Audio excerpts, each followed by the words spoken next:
আমি এই জমিটা খুব কষ্ট করে কিনছি গো, পাট গাড়ি গাড়ি। আসলে আমি বাড়ি করছি স্টাইল 16 সালে নেওয়ার পর এখন মকসুদুল 24 সালে আসি কাগজ আমি নিছি। মকসুদুল আমাকে জমিটা নেওয়া হলো, নেওয়ার পর আমাকে খুব হ্যারাসমেন্ট করা হচ্ছে জনগণ। সরকারের কাছে আমি এটা বিচার চাই।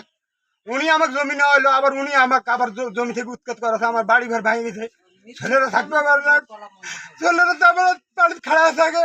আমি এখন কষ্ট করি বাড়ি করেছি, এখন বাদী হয়ে গেছে। পুলিশ দিয়ে অ্যারেঞ্জমেন্ট করাইলো, কোর্ট দিয়ে অ্যারেঞ্জমেন্ট করাছে, আবার ফিরে এখন সাংবাদিক নিয়ে আইছে। আপনার কাছে আমি বিচার চাই, সরকারের কাছে। আমি আমার সঠিক বিচারটা আমি যদি চাই, আমি সঠিকটাই চাই।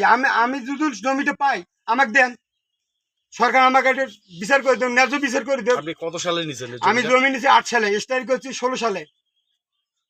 বাসা কতদিন আগে করছেন? বাসা 8 সালে করছি আমি। 8 সালে? হ্যাঁ, 8 সাল থেকে আপনার এই 8 সালে আমি এইরকম টিপ দিয়ে আছি। আপনি যার কাছে জমিটা নিছেন সে কি জীবিত আছে? হ্যাঁ হ্যাঁ, কায়সার কায়সার আলী জীবিত আছে। ওনার বাবাও আছিল, ওনার বাবা 7-8 বছর আগে মারা গেছে। হ্যাঁ, ওনার বাবা সহকারে আমার টাকাটা নিছে, এবং মকসুদুলও আসলে ওই টাকা যখন আমি দেই। মকসুদুল ছিল? হ্যাঁ, কিন্তু উনি এমন চালাকি যে এইরকম ঘটনা করবে, উনি স্টাইল অফিস যায় নাই। আমি তো ওটা বুঝতে পারিনি। আচ্ছা, উনি কত সালে নিছে?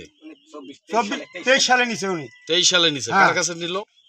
ওনার ছোট ভাই আছে নাকি, সৎ ভাই, ওনার কাছ থেকে নিচ্ছে।